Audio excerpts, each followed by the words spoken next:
श्री शिवाय नमस्तु भयम। दोस्तों, जैसा कि आप सभी लोग जानते हैं कि 1 फरवरी 2026 यानी रविवार को पड़ रही है माघ महीने की पूर्णिमा व्रत, जो बहुत ही खास है। और दोस्तों, ये वो तिथि है जो कि माघ महीने में रविवार को पड़ रही है। दोस्तों, इसी दिन किया जाने वाला पंडित जी द्वारा बताया गया एक लाल फूल और एक सफेद फूल वाले उपाय आप लोगों को जरूर करना चाहिए, क्योंकि दोस्तों ये एक ऐसा उपाय है जो कि हर दिन नहीं किया जाता। माघ महीने में जो रविवार की पूर्णिमा तिथि आती है उसी दिन किया जाता है। अगर आप लोगों ने इस उपाय को नहीं किया है या किसी कारणवश नहीं कर पाए हो तो इस माघ रविवार पूर्णिमा तिथि के दिन इस उपाय से मत चूकना। दोस्तों देखिए, यह दिन इतना खास होता है, इतना महत्वपूर्ण होता है। देखा गया है कभी कभी बड़े बड़े पूजा पाठ अनुष्ठान से जो मनोकामना पूर्ण नहीं होती है, वो माघ रविवार के दिन एक छोटे से करने से ही आपकी मनोकामना पूर्ण हो जाती है। और बहुत सारे लोगों ने इस उपाय को किया भी है और उनको इस उपाय को करने का फल भी जरूर मिला है। अगर आप लोग भी इस उपाय को इस रविवार के दिन करना चाहते हैं तो आप इस उपाय को पहले अच्छे से समझ लेना, सुन लेना, उसके बाद करना। आपको इस उपाय का फल जरूर मिलेगा, आपकी सभी मनोकामनाएं पूरी हो जाएंगी। दोस्तों, हम आपको यहाँ पर बता दें कि ये जो एक लाल फूल और एक सफेद फूल वाले उपाय है, ये उपाय पंडित जी ने अपनी अभी की सीहोर की कथा में ही बताया है।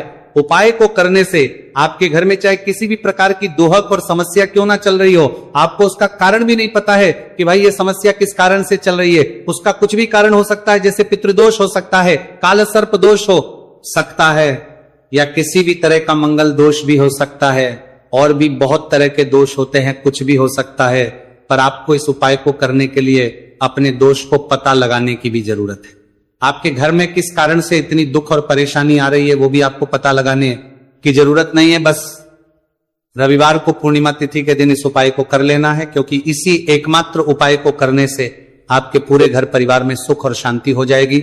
आपके घर में अच्छे अच्छे काम होने लगेंगे, आपकी जो भी मनोकामना होगी वह भी धीरे धीरे करके पूर्ण होना शुरू हो जाएगी। अब हम समझते हैं इस एक लाल फूल और एक सफेद फूल वाले उपाय को आपको करना कैसे है, किसको करना है, किस करना है और कैसे करना है। देखो, उपाय बिल्कुल आसान है, बस समझने वाली बात है। ध्यान से समझिए, उसके बाद ही आप लोग जो है इस उपाय को जरूर कीजिएगा। सबसे पहली चीज हम लोग ये समझते हैं कि इस एक लाल फूल और एक सफेद फूल वाले उपाय को इस आने वाली रविवार पूर्णिमा तिथि के दिन किसको करना है।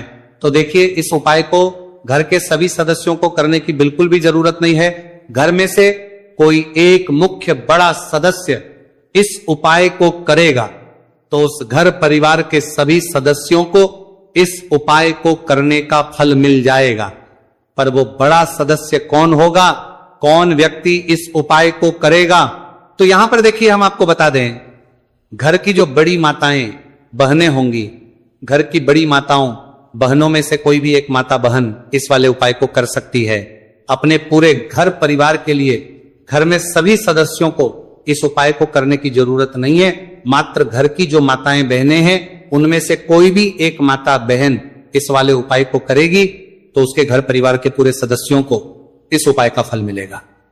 अगर किसी कारणवश माताएं बहनें घर में उपस्थित ना हो या वो इस उपाय को ना कर रही हो, कुछ दिक्कत हो, तो भाई उस जगह पर फिर घर का कोई बड़ा व्यक्ति भी इस उपाय को कर सकता है। माताओं बहनों के कहने का मतलब यह था कि माताएं बहनें घर की लक्ष्मी होती है। जब घर की लक्ष्मी कोई उपाय करती है तो निश्चित ही भगवान शिव जी जल्दी प्रसन्न होते हैं और उपाय का फल में बहुत जल्दी और बहुत बड़ा करके भी यहां पर देते हैं। तो आप लोग ये बात समझ गए होंगे। अब हम ये बात समझते हैं कि इस वाले उपाय को हमें करना किस समय है। एक लाल फूल और एक सफेद फूल वाले उपाय को हमें पूर्णिमा तिथि के दिन करना किस समय है। तो देखिए, इस उपाय को करने का जो समय है, सुबह का समय भी है और शाम का समय भी है। अब देखिए, यहां पर हम मुख्य रूप से सुबह का समय नहीं बोलेंगे, क्योंकि देखिए ये जो पूर्णिमा तिथि है, और आप सभी लोग जानते हैं रविवार पूर्णिमा तिथि के दिन का प्रदोष काल का मतलब शाम का जो समय होता है ना, इस दिन भगवान शिव जी का सबसे प्रिय दिन होता है। तो आप लोग इसे एक लाल फूल एक सफेद फूल वाले उपाय को सुबह के समय भी कर सकते हो और शाम के समय प्रदोष काल में भी कर सकते हो। सुबह के समय अगर कर रहे हो तो 10 या फिर 11 बजे तक भी अगर उपाय करोगे तो भी आपको उपाय का फल मिलेगा। वही अगर शाम के समय कर रहे हो तो इस दिन जरूर शाम के समय का ध्यान रखना कि शाम के 6 बजे से लेकर 7 बजे के बीच में अगर आप इस उपाय को कर सकते हो तो बिल्कुल कर लेना। पूरी कोशिश करना, पर अगर किसी कारणवश इस समय के बीच में ना कर पाओ तो रात 8 बजे तक भी अगर आप उपाय को करोगे तो आपको उपाय का फल जरूर मिलेगा। ये बात आपको समझ आ गई कि आप इस उपाय को सुबह और शाम दोनों समय कर सकते हो। मतलब करना आपको एक ही समय है, घर में से किसी एक ही बड़े व्यक्ति को करना है, एक ही बार इस उपाय को करना है, दोनों समय नहीं करना है। आपको जो समय अच्छा लगे आप उस समय पर इस वाले उपाय को कर सकते हैं। तो चलिए जानते हैं इन विशेष उपायों के बारे में। लेकिन उससे पहले जो भी मेरे भाई मेरी प्यारी बहनें आज चैनल पर पहली बार आए हैं या मेरी आवाज आज पहली बार सुन रहे हैं, अगर आप भी महादेव के सच्चे भक्त हैं तो वीडियो को लाइक और चैनल को सब्सक्राइब जरूर कर ले और कमेंट बॉक्स में लिखें हर हर महादेव। देखो अब सबसे पहली बात आती है कि इस उपाय को हमें करना किस लिए है। जैसा कि हमने अभी आपसे बोला कि इस उपाय को करने के बाद आपके जीवन में बहुत सारी खुशियां आएंगी, आपकी मनोकामनाएं पूर्ण होंगी, आपकी धन की समस्या दूर होगी, आपकी पैसों की समस्या दूर होगी। अब देखिए, अगर आप लोग सोच रहे हो कि भाई हमें अपना घर बनाना है पर घर बनाने के लिए पैसा नहीं है, हमें गाड़ी लेना है पर गाड़ी लेने के लिए पैसा नहीं है, हमें जमीन लेना है पर जमीन के लिए पैसों की कमी पड़ रही है, अगर ऐसी ही दिक्कत परेशानी या किसी भी तरह की धन से जुड़ी हुई समस्या या पैसों से जुड़ी हुई समस्या अगर आपके जीवन में चल रही है तो यह उपाय निश्चित ही आपके जीवन में बहुत सारे फल ला कर दे सकता है। इसीलिए अगर आपके घर में बहुत ज्यादा दिक्कत समस्या परेशानी चल रही है, धन से जुड़ी हुई पैसों से जुड़ी हुई धन की बहुत ज्यादा कमी आ रही है, पैसों की आवक नहीं हो रही है, भाई आप लोगों को इस वाले उपाय को जरूर करना चाहिए घर में से किसी एक भी बड़े व्यक्ति को। अब इस उपाय में करना क्या है वो सबसे पहले हम लोग जान लेते हैं। उपाय की सामग्री हम लोग सबसे पहले जानते हैं कि इस उपाय में किस किस चीज की आवश्यकता पड़ेगी। तो देखिए, उपाय का नाम तो एक लाल फूल और एक सफेद फूल वाला उपाय है, पर इस उपाय में कुल मिलाकर 4 सामग्री हमें लगने वाली, जो कि पंडित जी ने खुद सीहोर वाली कथा में बताया है। और जो हम आपको उपाय बताते हैं वो पंडित जी द्वारा बताए गए होते हैं, अलग से हम कुछ भी नहीं बताते हैं। तो यहां पर हम लोग समझते हैं कि इस उपाय की सामग्री क्या है। तो देखो, उपाय की जो सामग्री है वो 4 सामग्री है, जिसमें से सबसे पहली सामग्री है एक बेलपत्र। देखो बेलपत्र क्या होती है? बेलपत्र जो शिव की शिवलिंग पर चढ़ती है। दूसरी चीज है एक शमी पत्र, शमीप्र शिवलिंग पर ही चढ़ता है। तीसरी चीज है दोस्तों एक लाल फूल, उपाय का नाम है। तो एक यहां पर आपको लाल फूल लेना है। अब ये लाल फूल कौन सा लेना है? देखो, शिवलिंग के ऊपर जो लाल फूल चढ़ता हो उनमें से कोई भी एक लाल फूल पसंद कर लेना और वो कहीं से तोड़कर या कहीं से खरीद कर लेकर आना और उस लाल फूल को उपाय में प्रयोग कर लेना। उसके बाद में एक सफेद फूल का विशेष रूप से ध्यान रखना, जो सफेद फूल शिवलिंग पर चढ़ता हो सिर्फ वही सफेद फूल लेकर आना, इसके अलावा कुछ मत लेकर आना, लेकिन केतकी का मत लेना। तो एक एक मात्रा में ही आपको ये चारों सामग्री चाहिए, एक बेलपत्र, एक शमीपत्र, एक लाल फूल और एक सफेद फूल। ये चारों सामग्री आप लोग तैयार करके रख ले। प्रदोष काल में या सुबह के समय जब भी आप इस उपाय को कर रहे हैं, जैसे ही आपके उपाय की सामग्री तैयार हो जाती है तो क्या हम सीधा उपाय को करने के लिए इन चारों सामग्री को उपाय करने के लिए जा सकते हैं? नहीं तो यहां पर आपको इस बात का ध्यान रखना है कि हम भगवान शिव जी को प्रसन्न करने के लिए तो जा रहे हैं, हम अपनी मनोकामना को पूर्ण करवाने के लिए तो जा रहे हैं, पर हमें यह दर्शाना बिल्कुल भी नहीं है कि हम सिर्फ अपने फायदे के लिए भगवान शिव जी के मंदिर में आए हैं। इसीलिए हम इस उपाय को करने के साथ साथ में भगवान शिव जी की पूजन अर्चना के लिए कुछ सामग्री भी जरूर लेकर जाएंगे। जैसे कि सुबह समय अगर आप उपाय को कर रहे हो इस एक लाल फूल और एक सफेद फूल वाले उपाय को, तो भाई सुबह के समय आपको एक लोटा जल लेकर जाना है। जो लोग प्रतिदिन शिव जी के मंदिर जाते हैं, पूजन अर्चना करते हैं, जल चढ़ाते हैं, फूल बेल पत्र सब कुछ चढ़ाते हैं, भाई वो अपनी पूजन अर्चना वैसी की वैसी ही करना। बाकी जो सिर्फ उपाय को करने के लिए जा रहा है, जो कुछ भी लेकर नहीं जा रहा है, उसे कम से कम एक लोटा जल अपने घर से भर कर लेकर जाना अगर आप उपाय को कर रहे हो, है ना? क्योंकि इस वाले उपाय को आप भगवान शिव जी की पूजन अर्चना करने के बाद ही करना। वहीं अगर बात करें शाम के समय की, अगर कोई व्यक्ति शाम के समय प्रदोष काल में इस वाले उपाय को कर रहा है तो भाई आपको मात्र एक घी का दीपक तैयार करना है। ये बात हम हमेशा बोलते हैं, शाम के समय प्रदोष काल में कोई कर रहे हो ना तो दीपक का विशेष महत्व होता है। रविवार, पूर्णिमा तिथि, दिन का प्रदोष काल में जो भी व्यक्ति दीपक जलाता है ना भगवान शिव जी के मंदिर में, भाई उसके जीवन से सारी दुख और परेशानियां भी दूर होती है। तो भाई इस दिन दीपक का विशेष रूप से ध्यान रखना आप लोग। अगर आप इस उपाय को शाम के समय प्रदोष काल में कर रहे हो, है ना, ये जो दीपक आप लोगे ये आटे का लोगे।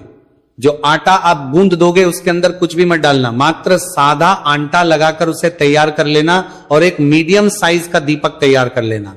दीपक ना ज्यादा छोटा हो ना ज्यादा बड़ा हो, है ना। उसके बाद में दीपक आपका तैयार हो जाए तो इसके अंदर जो बत्ती रखोगे वो गोल बत्ती रखोगे। देखो गोल बत्ती भी दो तरह की होगी, एक बाजार की और एक घर वाली।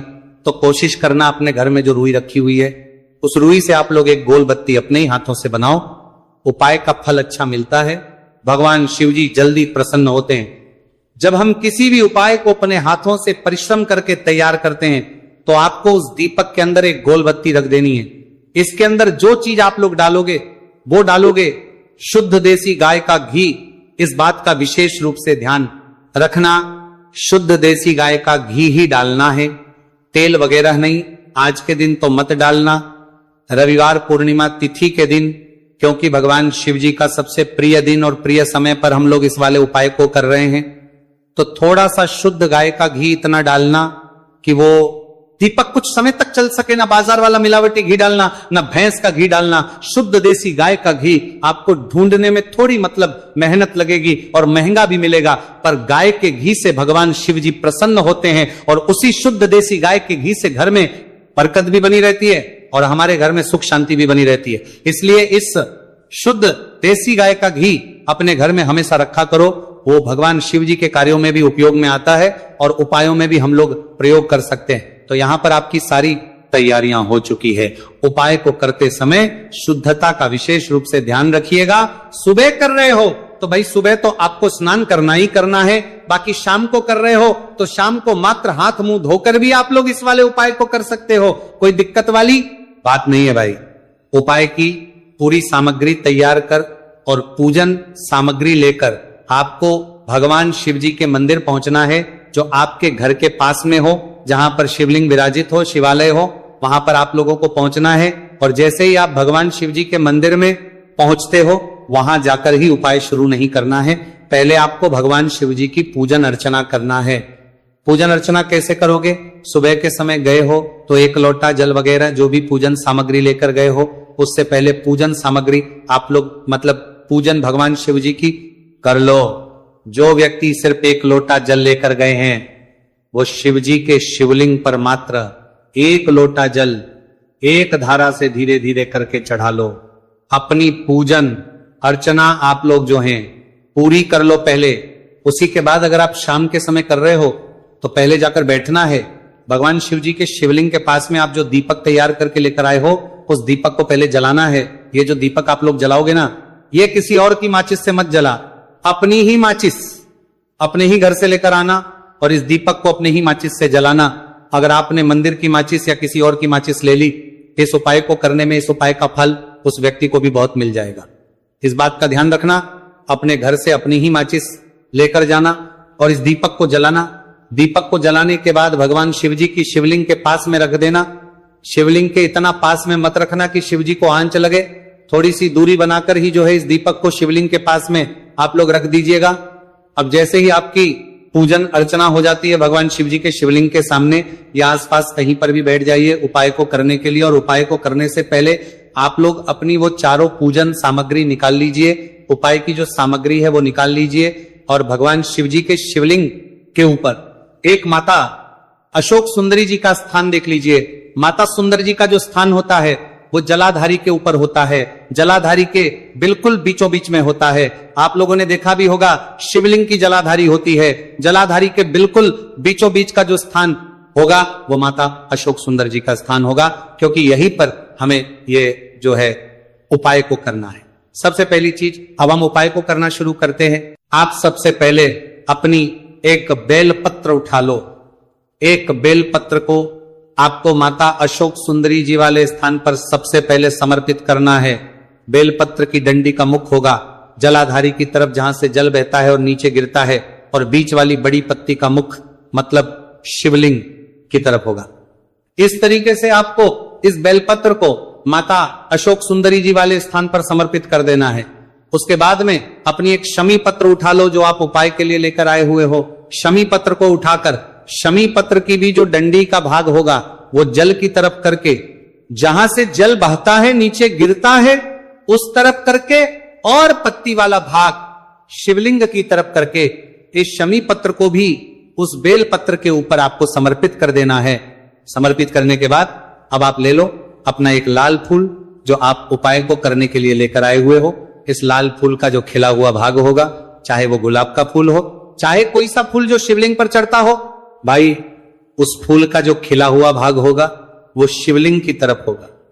बाकी जो पीछे का भाग होगा फूल का वो जलाधारी की तरफ होगा, जहां से जल बहता है नीचे गिरता है उस तरफ होगा।